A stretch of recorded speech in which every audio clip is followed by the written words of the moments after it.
we have kept our program as a 3-month program. The program will consist of a number of elements. One is engagement with the leadership, which we are continuing to do Monday and into the future. Secondly, it's engagement with structures of the organization.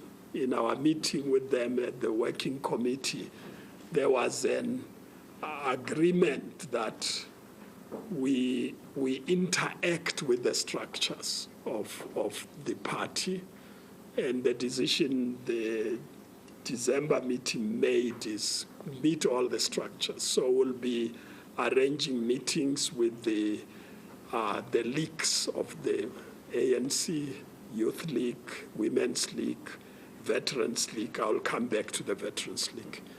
And we agreed that we will not be able to interact with all the branches of the ANC between now and March, but would like to go as far as zones and regions and provinces. That's more realistic. And in that regard, we're planning to set up task teams at provincial levels, so which means the veterans at provinces, supported by others at a national level, will interact with the structures within the provinces, the regions, to share the views that we have, let them express their views, and if for those of us who can, in the branches, some of the veterans, as you know, are too old to move around, so we'll exempt that from doing that. But those of us who are fit will be getting to our branches. I'm meeting my branch leader this afternoon and going to go to the branch and talk about these issues that are a concern. And we think we must do this between now. This is about change. It's about changing the trajectory, the thinking, the views within. And then the next set of groups of people is more the alliance partners. And we're going to set up a process and engage with the alliance partners of the movement. And then we'll go beyond the alliance partners to other sectors of society. Again, the movement was never about itself, but about the people, and it must be seen to be listening to the people. And so we'll go into the various sectors, religious, business, civil society groups, NGOs. That's what we'll be doing between now and then. We also are going to focus on the youth, the veterans and stalwarts. Felt that we can intervene and change the trajectory, but the future is in the hands of the younger people in this country. So we have a plan as to how we're going to. We have started the process, and we're looking at the various generations of young people from 1991 up to date, including the fees must fall generation. We're going to interact with all of them because we need to listen to the younger people in this country. I must just say that some of them said to some of us, you know, don't deal only with the container, deal with the content as well. So it's not just the organization, it's what we do in the country in terms of change that needs to happen. We have got a 22 years or so experience in government. We should be able to review the policies in a manner that will cause the change. And then I just want to say that there's also the issues about consultative conference. The reason we would want to have it earlier, it's because we believe that the intervention on processes leading to the policy conference and the elective conference are critical, because what happens at that conference will determine the direction the African National Congress will be taking beyond that, and that's critical. So there will be a parallel process of leading to the National Consultative Conference, and also loading some of the policy issues like constitutional issues, like the manner in which leaders are elected, both in government and in the party, elective systems, electoral laws, the constitution. There are issues that might need to change. And if you want to do that, you're going to have to run a two-track operation leading to the National Consultative Conference and feeding into the policy processes.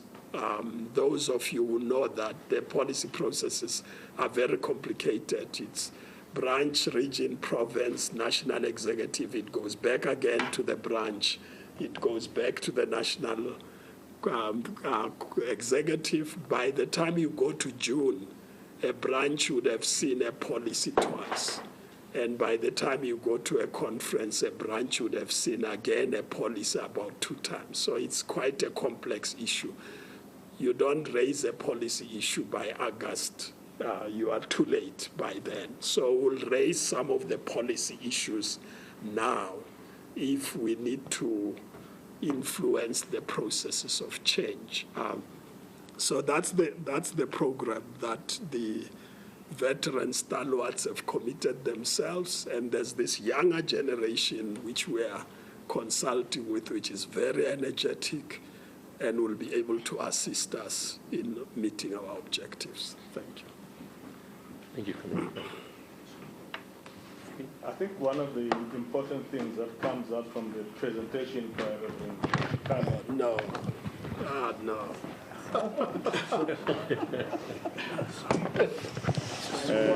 My apologies.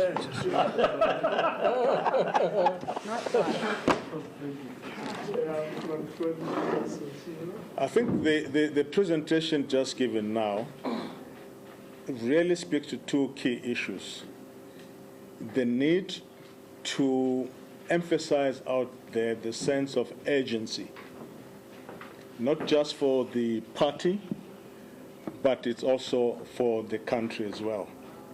I don't need to school you on the issues and the challenges that the country is facing and why the importance of an ANC that functions well is very important for ensuring that that sense of urgency is not lost in addressing the issues and the needs that people have. But there's also agency. It's about having a sense of agency as veterans and stalwarts, but imparting that sense also to the various elements and sectors that we'll be talking to, because we are aware, and it's been very clear to us, that there's many more South Africans, and especially those who are associated with the ANC, who have expressed the strong feeling that they want and desire to be part of finding the solution to the challenges that the ANC is facing. And we have presented ourselves to be an agent for creating that vehicle and that space for them to be able to do so. And in that sense, I think we hope to be in keeping with the theme of the General A statement, to be contributors in a positive way, to that resolution of this, what seems intractable, but which we believe, with commitment and clear focus on what the priorities are, needs to be done. It all seems rather compressed now, because we have to work to the calendar that the ANC has for the year, because this calendar is also directly linked to the overall national calendar associated with elections and etc. that must come. So we then are getting into the system to work with the system to bring about those key elements that would ensure that we enable the process of introspection and change that we so desire. Thank you. you want to add something else? No, it's I think I should come and sit with you guys here. Please do. I feel like I'm a veteran as well. No, I did promise that I will come back to the Veterans League issue, and I didn't come back to it. In our interaction with the working committee, we committed ourselves, because the Veterans League is really not functional, especially at the national level. It exists in some regions and some provinces. We thought, because it's critical to have the veterans, if Paul was here, I will say read the Constitution, the section. I'm sure you can get it, because I think it's very critical about its role, and it's not functional. So we've decided to prioritize a meeting with the leadership of those who are still there, of the Veterans League, to assist them to reorganize it and make sure that it is functional countrywide and it plays the role that it is supposed to be playing. You will see from the January 8th statement what it said about the veterans. I mean, it's a bank of wisdom amongst people who have been long in the struggle and in government, some of them. Amongst us, there are people who have been involved for 60 years amongst us, lots of experience, but it's not being used. And would like to make sure that that experience is used. So we're going to prioritize the Veterans League. We haven't said anything about the MK veterans who met in December, and some of them are part of us. And we're going to make sure that that area as well is taken care of. Okay, thank you very much. Can I take questions? Can I ask you to introduce yourself? Can we take 5 questions, and